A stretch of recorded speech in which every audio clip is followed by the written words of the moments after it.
Hello everyone, welcome back. सभी होने वाले टीचर्स को हैप्पी टीचर्स डे।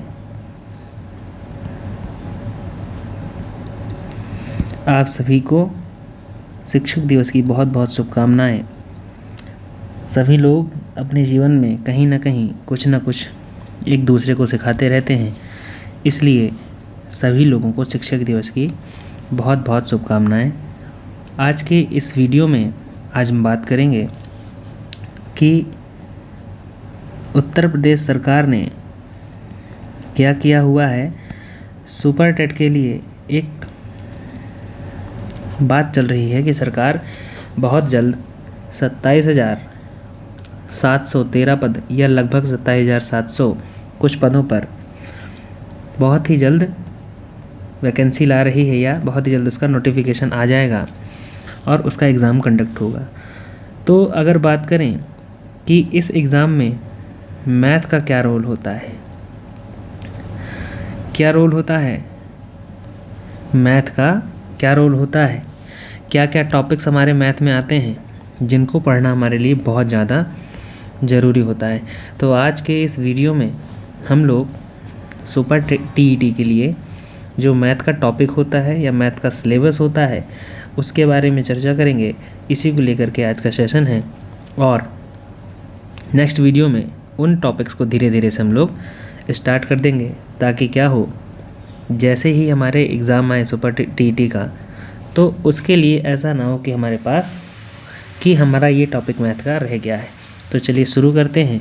आज की क्लास में क्या होना है, आज की क्लास में बताया जाएगा कि सुपर टीईटी के लिए जो हमारा मैथ का सिलेबस है, मैथ की तैयारी कैसे कैसे करेंगे, उस चीज़ की सारी जानकारी आज आपको इस वीडियो में मिलने वाली है।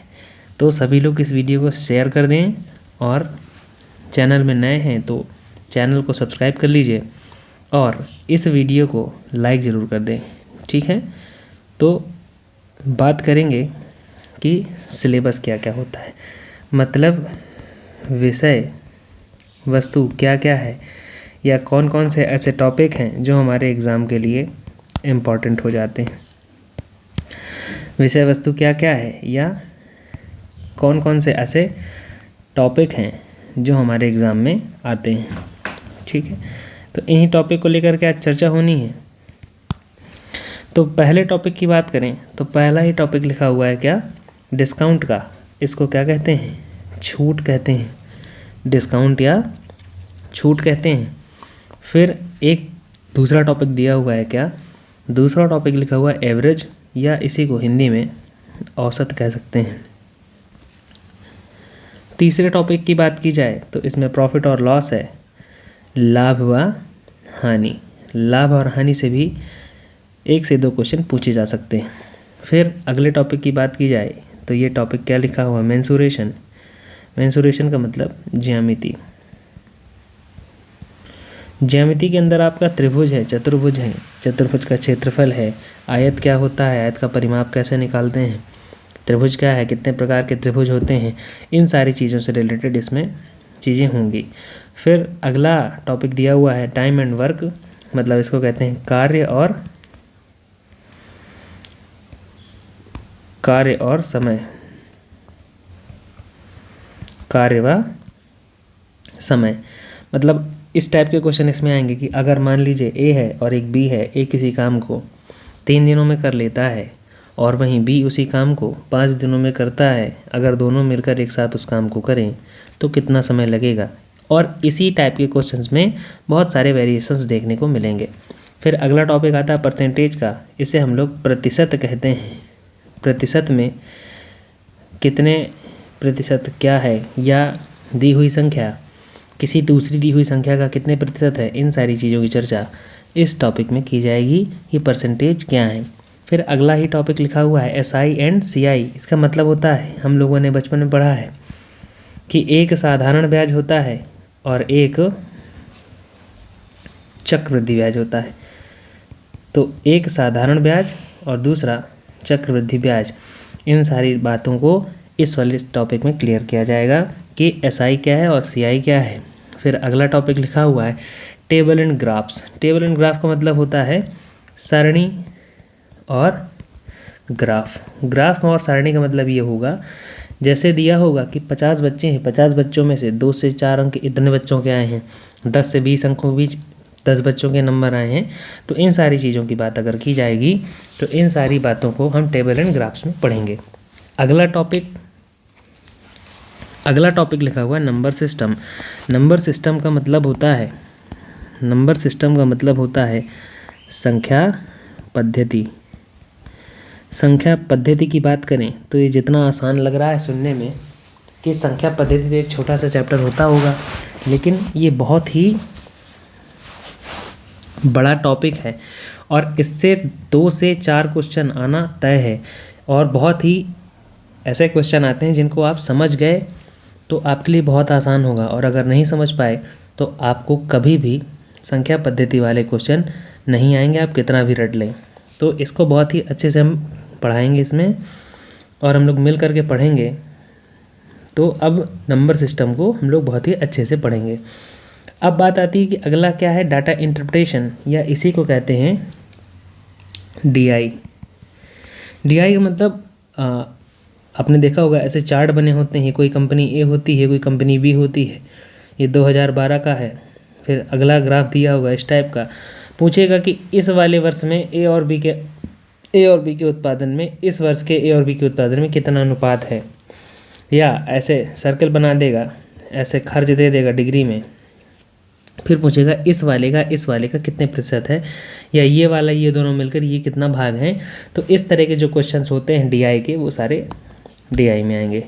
अगले टॉपिक की बात करें तो अगला टॉपिक कह रहा है, अगला टॉपिक क्या लिखा हुआ है, अगला टॉपिक लिखा हुआ है रेशियो एंड प्रोपोर्शन। रेशियो और प्रोपोर्शन का मतलब होता है अनुपात और समानुपात। अनुपात व समानुपात। अनुपात और समानुपात की चर्चा इस वाली टॉपिक में करेंगे। बहुत ही कठिन नहीं होता है, अगर आपको डर लगता है मैथ से तो बिल्कुल भी आपको डरने की आवश्यकता नहीं है। इस वाले चैनल को आप सब्सक्राइब कर लीजिए, और जब जब क्लासें आएँ इसमें प्रयास करेंगे कि डेली क्लास आएँ, बहुत सारे क्वेश्चन की प्रैक्टिस होगी, आपके सारे डाउट्स क्लियर किए जाएंगे। तो इस चैनल को बहुत ही सीरियसली लीजिए और आसान भाषा में या आसान तरीके से इसमें आपको मैथ्स पढ़ाई जाएगी। और भी जो चीज़ें होंगी मैथ्स के अलावा वो भी इस चैनल में वीडियो डाले जाते हैं। तो इस बात को आप बिल्कुल निश्चिंत हो जाइए। सुपर टीईटी के लिए जो बच्चे तैयारी कर रहे हैं, खास करके लड़कियां, इस चीज़ से बिल्कुल भी डरे नहीं कि मैथ है और मैथ बहुत कठिन होती है। एक बार आप हमारे चैनल में मैथ्स के जो प्रीवियस वीडियोस पढ़े हैं उनको जाकर के देखिए, आप लोगों को समझ में आ जाएगा कि मैथ बहुत ज़्यादा कठिन नहीं होती है। तो अब आगे चलते हैं। अगला टॉपिक लिखा हुआ है डेसिमल्स एंड फ्रैक्शंस। डेसिमल का बेटा मतलब होता है दशमलव, और फ्रैक्शन का मतलब होता है भिन्न। दशमलव और भिन्न हो सकता है आज तक आपको दशमलव ने बहुत रुलाया हो और भिन्न ने आपको बहुत सताया हो कि पता नहीं सर क्या होता है, 3/4 लिखा होता है, कहीं 4/10 लिखा होता है, पता ही नहीं चलता इन दोनों भिन्नों में कौन सी भिन्न बड़ी है, कैसे पता करें। तो इन सारी चीज़ों को हम स्पेसिफिकली डेसिमल एंड फ्रैक्शन वाले चैप्टर में समझाएंगे। फिर अगला टॉपिक 13 नंबर का दिया हुआ है speed, time and distance. Speed का मतलब हो गया चाल, टाइम का मतलब हो गया समय, और डिस्टेंस का मतलब हो गया दूरी। क्वेश्चन कैसे आते हैं? क्वेश्चन ऐसे आता है कि मान लीजिए एक ट्रेन है, ये कोई ट्रेन है और ये चली जा रही है। अगर ये किसी एक स्थिर खंभे को 5 सेकंड में पार कर जाती है तो ट्रेन की लंबाई क्या होगी अगर उसकी स्पीड 160 किलोमीटर पर आवर है। तो यहाँ पर सबसे बड़ी बात क्या आती है, अगर बहुत डीप क्वेश्चन नहीं पूछेगा तो सीधे सीधे कह देगा कोई एक x किलोमीटर पर आवर की स्पीड दी होगी, इसको कह देगा। हाँ, तो अगर क्वेश्चन नहीं डीप पूछता है तो वो क्वेश्चन ये भी पूछ सकता है कि x किलोमीटर पर आवर की स्पीड है, आप इसको मीटर पर सेकंड में कन्वर्ट करिए। तो किस तरह से या किस संख्या का गुणा करा करके मीटर पर सेकंड में बदलते हैं और किस संख्या का गुणा कराकर किलोमीटर प्रति घंटे में बदला जाता है, इन सारी चीज़ों की बात स्पीड, टाइम एंड डिस्टेंस में करेंगे। बहुत ही तनाव लेने की ज़रूरत नहीं है, बहुत ही रिलैक्स होकर पढ़िए और मुस्कुराते रहिए। फिर अगला ऑप्शन है कि अगला पॉइंट दिया हुआ है मैथमेटिकल ऑपरेशंस। अब आप लोगों को लग रहा होगा कि ये सर पता नहीं क्या टॉपिक है मैथमेटिकल ऑपरेशंस, ये तो हमको आज तक समझ में ही नहीं आया। तो मैथमेटिकल ऑपरेशन का मतलब ये होता है कि आप लोगों ने बॉड मास का नाम सुना होगा। बॉड मास का मतलब ऐसे दिया रहता है कहीं भी 2 + 3 - 4 + 3 - 2, इस टाइप के क्वेश्चन होते हैं। तो अगर इस टाइप के क्वेश्चन आपने आज तक कहीं देखे हैं, या x + 3 × x + 4 इस टाइप के क्वेश्चन देखे हैं, तो इसका मतलब होता है मैथमेटिकल ऑपरेशंस। कहीं पर भी अगर कोई सीधे सीधे फार्मूला यूज़ हो रहा है, क्या हो रहा है बेटा, अगर कहीं पर सीधे सीधे कोई फार्मूला यूज़ हो रहा है, तो उस यूज़ होने वाले फार्मूला वाला जो क्वेश्चन है, उन वाले क्वेश्चंस को कैसे सॉल्व करते हैं, या कौन से ऐसे तरीके हैं जिनको आसानी से देख करके हम क्वेश्चन को ईजिली सॉल्व कर सकते हैं। दिखने में बहुत ख़तरनाक होगा क्वेश्चन, लेकिन उनको जिससे यूज़ करते हैं सॉल्व करने के लिए, उनको हम मैथमेटिकल ऑपरेशंस कहते हैं। जैसे मान लीजिए हम कहें कि ये लिखा है 0.37 × 0.37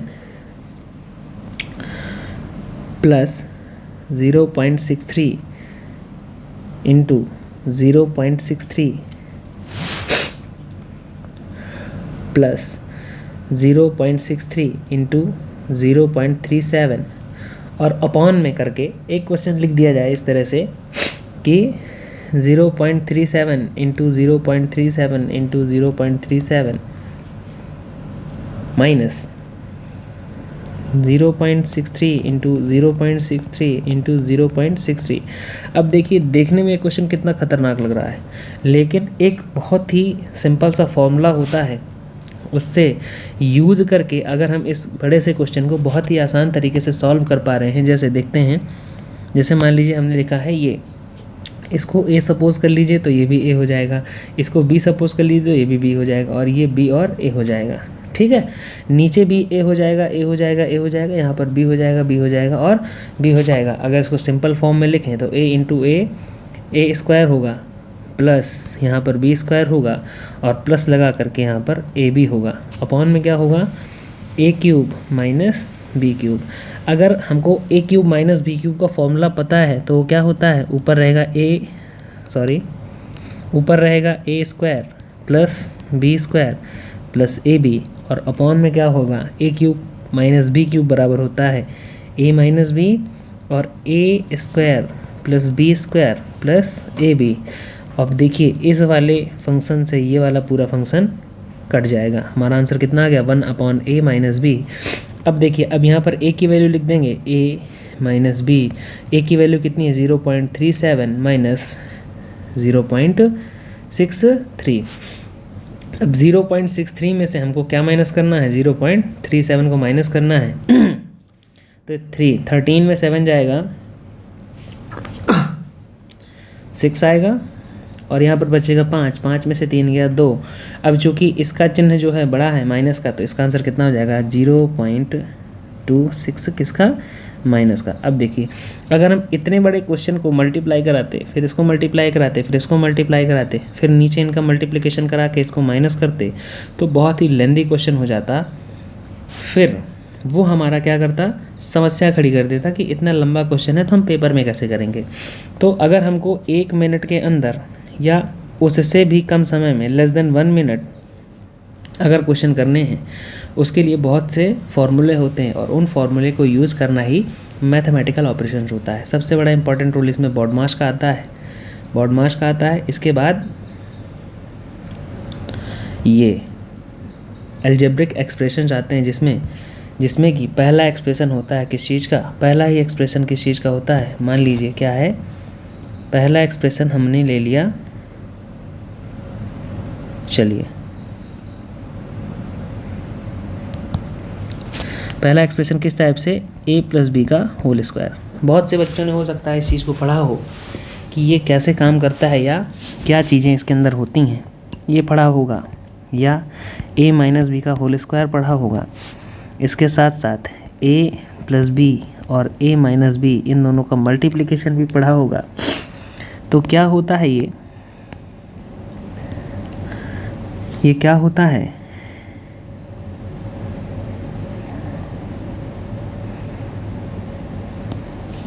ये होता है a square plus b square plus 2ab, और ये होता है a square plus b square minus 2ab। फिर यहाँ पर क्या होता है? A square minus b square.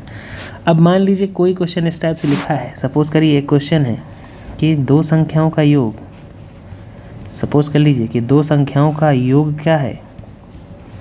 दो संख्याओं का योग बराबर 13 है और उनका अंतर जो है, उनका अंतर कितना है? उनका अंतर मान लीजिए कितना है? 1 है। तो वो संख्याएं कैसे फाइंड करेंगे हम लोग? तो इन सब चीज़ों को यहाँ पर डिस्कस करना है कि अगर किन्हीं दो संख्याओं का योग, अगर किन्हीं दो संख्याओं का योग 13 है और अंतर 1 है, तो दोनों संख्याओं के वर्गों का अंतर क्या होगा? क्वेश्चन ऐसे आता है, वर्गों का अंतर क्या होगा? अब आप लोग थोड़ा सा सोचिए कि इसको कैसे निकालेंगे। दो संख्याओं का योग मतलब लेट पहला नंबर मान लें, पहली संख्या क्या कर लें? ए है और योग करना है, दूसरी संख्या बी है, तो ए प्लस बी बराबर 13 और अंतर का मतलब ए माइनस बी बराबर 1। ठीक है, हम लोगों को एक फॉर्मूला पता है क्या कि ए स्क्वायर माइनस बी स्क्वायर बराबर क्या होता है? ए प्लस बी होता है एक ब्रैकेट में और एक ब्रैकेट में ए माइनस बी होता है। अब पूछ क्या रहा है? दोनों संख्याओं के वर्गों का अंतर। तो ये दोनों के वर्ग हो गए और इनका अंतर हो गया। तो पहले वर्गों का अंतर लिखा है तो वर्गों का अंतर ये हो गया और फॉर्मूला ये हो गया। कितना हो गया? यहाँ पे 13 लिख देंगे, यहाँ पे 1 लिख देंगे, आंसर कितना आ जाएगा? 13। अगर इसी क्वेश्चन में मान के चलें कि इन दोनों संख्याओं का मान पूछ लेता कि संख्याएँ कैसे निकालेंगे, तो यहाँ पर चलिए संख्याएँ देख लेते हैं कैसे निकालेंगे। संख्याएँ कैसे निकालेंगे? तो ये दिया हुआ है क्या? a प्लस बी बराबर 13 और a माइनस बी बराबर 1। अगर हम इन दोनों को ऐड कर लें तो ये हमारा कट जाएगा। ये कितना हो जाएगा? 2a बराबर 14। तो यहाँ से a बराबर कितना आ जाएगा? 7। अब a बराबर 7 आ गया तो यहाँ लिखेंगे 7 प्लस b बराबर 13, क्योंकि ये वाली लाइन हमने कैसे ली थी? a प्लस बी बराबर 13। तो a की जगह लिखा 7 और b की जगह b इक्वल टू 13। तो 7 प्लस बी बराबर 13 है, तो b बराबर कितना हो जाएगा? 13 माइनस 7। 13 में से 7 घटाएंगे तो 6, तो मतलब b का मान कितना आ गया? 6। तो ऐसे ऐसे क्वेश्चंस जो आते हैं उनको हम जिन फॉर्मूलों का यूज करके ईजिली सॉल्व कर लेते हैं, तो इस सब चीज़ों की बात किस में की जाएगी? इन सारी चीज़ों की बात हम लोग करेंगे मैथमेटिकल ऑपरेशंस में। ठीक है, चलिए तो आज से ये तो इंट्रोडक्शन क्लास थी। सभी लोगों से उम्मीद करते हैं कि आज का जो सिलेबस डिस्कशन था, हमारा जो सिलेबस डिस्कशन था वो सबको समझ में आया होगा। आया समझ में? सबको समझ में आया होगा। और इसी तरह से हो सकता है आज शाम को ही वीडियो आ जाए पहले टॉपिक का। पहला टॉपिक किस चीज़ को लेके चलेंगे? पहला टॉपिक हम लोग लेके चलेंगे किससे? नंबर सिस्टम से। नंबर सिस्टम की अगर एक बार बात कर लें कि नंबर सिस्टम में क्या क्या पढ़ेंगे, तो नंबर सिस्टम में अगर बात की जाए कि नंबर सिस्टम में क्या क्या होता है, सर थोड़ा सा डिस्कस कर लीजिए। तो यहाँ पर अगर नंबर सिस्टम की बात की जाए, ये हमारा क्या है? नंबर सिस्टम, या इसी को हिंदी में कहें तो इसको हम हिंदी में क्या कहेंगे? संख्या पद्धति। संख्या पद्धति। अच्छा, संख्या पद्धति में क्या क्या चीज़ें आएंगी? हमारी धनात्मक संख्याएं क्या होती हैं? क्या बेटा? धनात्मक संख्याएं क्या होती हैं? ऋणात्मक संख्याएं क्या होती हैं? या ऋणात्मक संख्याएं क्या होती हैं? इसके अलावा बात करें तो इसके अलावा अगर बात की जाए, पूर्ण संख्याएं क्या होती हैं? हम लोगों ने पढ़ा है पूर्ण संख्याएं क्या होते हैं, पूर्णांक क्या होते हैं, परिमेय संख्याएं क्या होती हैं और अपरिमेय संख्याएं क्या होती हैं। फिर बात करेंगे भाज्य संख्याएं क्या होती हैं और अभाज्य संख्याएं क्या होती हैं। तो यहाँ तक सबको नंबर सिस्टम में समझ में आ रहा है कि हम लोग चर्चा किस किस चीज़ पर करेंगे। क्या? धनात्मक संख्या, ऋणात्मक संख्या, पूर्ण संख्या, अपूर्ण संख्या, अभाज्य संख्या, भाज्य संख्या, पूर्णांक, परिमेय और अपरिमेय। हाँ, फिर बात करेंगे प्राकृतिक संख्या कि प्राकृतिक संख्याएं क्या होती हैं और काल्पनिक संख्याएं क्या होती हैं। इन सारी चीज़ों की चर्चा यहाँ पर की जाएगी। फिर इसी के अंतर्गत क्या बात करेंगे? इसी के अंतर्गत बात करेंगे किसकी? दशमलव और भिन्न की। दशमलव भिन्न की बात की जाएगी, चूँकि वो अलग से टॉपिक लिखा हुआ है लेकिन फिर भी नंबर सिस्टम के अंदर ही आता है। फिर बात करेंगे किसकी? करणी और घातांक की। इसी चैप्टर में ही बात की जाएगी किसकी? करणी और घातांक की। जैसे मान लीजिए ये लिखा है x⁶, तो ये जो x है, इस नंबर को, ये जो x लिखा हुआ है, इस संख्या को हम लोग आधार संख्या कहते हैं। ध्यान देंगे, इस संख्या को आधार संख्या कहते हैं और इस संख्या को घातांक कहते हैं। क्या? घातांक कहते हैं। तो मान लीजिए y⁻z लिखा हुआ है, तो y बेटा इसमें आधार संख्या होगी। y क्या होगी? आधार संख्या, और वहीं पर z इसका घातांक होगा। तो घातांक क्या होते हैं और करणी क्या होती है? करणी को अगर किसी को समझने में कोई समस्या हो रही है तो करणी बराबर √। क्या? ये वाला चिन्ह अगर आप जानते हैं, √ या करणी, हिंदी में इसको करणी कहते हैं, इंग्लिश में इसको √ कहते हैं। जैसे मान लीजिए 2 का स्क्वायर करें तो कितना आएगा? 2 × 2 = 4। तो अगर 2 का वर्ग जो है, 2 का वर्ग 4 है, तो 4 का वर्गमूल क्या होगा बेटा? 4 का वर्गमूल क्या होगा? √4। और वर्गमूल जब निकालते हैं तो यहाँ से क्या आ जाएगा? 2 हमारा बाहर। वर्गमूल कहें, करणी कहें, तो जब किसी संख्या का वर्गमूल निकालना होता है तो उसमें करणी की बात करते हैं।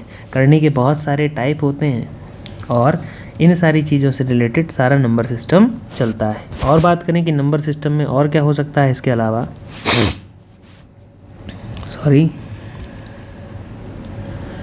नंबर सिस्टम में हम बात करेंगे पूर्ण भाज्य संख्याओं की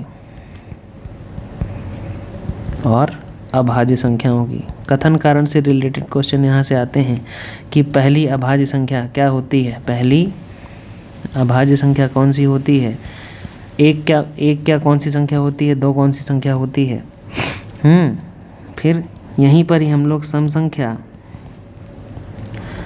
विषम संख्या और इनसे संबंधित जो क्वेश्चन होते हैं उन पर चर्चा करेंगे। संबंधित क्वेश्चन कैसे आते हैं कि प्रथम 5 सम संख्याएं, प्रथम 5 सम संख्याएं क्या होंगी? प्रथम 5 विषम संख्याएं, या प्रथम कुछ भी कह सकता है, 10 संख्याएं, 20 संख्याएं, 13 संख्याएं, 15 संख्याएं, या प्रथम प्राकृतिक संख्याएं, प्रथम विभाज्य संख्याएं, अभाज्य संख्याएं। तो ये सारी चीज़ों को हम लोग कहाँ पर समझेंगे? ये सारा समझेंगे इसमें नंबर सिस्टम पर। तो यहाँ तक सबको उम्मीद करते हैं कि समझ में आया होगा। अब जो पहला टॉपिक होगा, टॉपिक नंबर 1, वो क्या होगा? नंबर सिस्टम होगा। नंबर सिस्टम होगा, ठीक है। अब अगर अभी तक किसी को कोई डाउट है तो इस चीज़ को लेकर के हमारे कमेंट सेक्शन में कमेंट कर दे, ताकि हम उसके डाउट को सॉल्व कर दें। आज की क्लास में क्या था? आज हम लोगों ने सिलेबस डिस्कशन किया है। क्या हुआ है? सिलेबस डिस्कशन हुआ है। नेक्स्ट क्लास में क्या करेंगे? ये वाला जो टॉपिक है, टॉपिक नंबर 1 नंबर सिस्टम, इसको स्टार्ट करेंगे और यहाँ पर जो बातें होंगी वो बातें होंगी बहुत सारी संख्या पद्धति पर, और ऐसे तरीके से संख्या पद्धति पढ़ेंगे जो हमारे बहुत सारे एग्ज़ाम्स में काम आए, या सुपर टीईटी के लिए जो हमारे लिए इम्पॉर्टेंट क्वेश्चंस हैं उनको कैसे सॉल्व करेंगे। तो लगातार हमारे पास जुड़े रहिए। 60 दिनों का समय है, मान लेते हैं कि 55 दिनों का समय है, और हम 55 क्लासेस लेंगे। रोज़ की क्लास लगभग आधे घंटे से ज़्यादा की होगी, लगभग 30 मिनट से ज़्यादा की होगी, 30 मिनट से ज़्यादा की होगी। इस क्लास में सभी लोग जुड़ें। हो सकता है कि टाइम कभी हो सकता है लेट हो जाए, 10-15 मिनट आगे पीछे हो जाए, तो इस चीज़ को सभी लोग कंटिन्यू करें, सभी लोग इस क्लास से जुड़ें। और उम्मीद करते हैं सबको आज का जो डिस्कशन था वो समझ में आया होगा। अगर किसी को अभी भी कोई डाउट है कि सर हमको ये चीज़ समझ में नहीं आई, तो उसको कमेंट कर दें, हम उस चीज़ को क्लियर कर देंगे। तो एक बार फिर से सभी को हैप्पी टीचर्स डे, सभी को टीचर्स डे की शुभकामनाएं, शिक्षक दिवस की बहुत बहुत शुभकामनाएं। और फिर से एक बार कहेंगे, हमारे चैनल को सब्सक्राइब कर दीजिए। पहली बार चैनल में आए हैं तो लाइक कर दीजिए और वीडियो को शेयर कर दीजिए। इससे आपके साथ साथ आपके साथियों का भी कुछ भला हो जाएगा। इस चैनल पर नए हैं तो इसको सब्सक्राइब ज़रूर कर दीजिए। और मैथ की क्लास के लिए रोज़ इस चैनल पर जुड़ते रहिए। तब तक के लिए वंदे मातरम, जय हिंद, थैंक यू ऑल।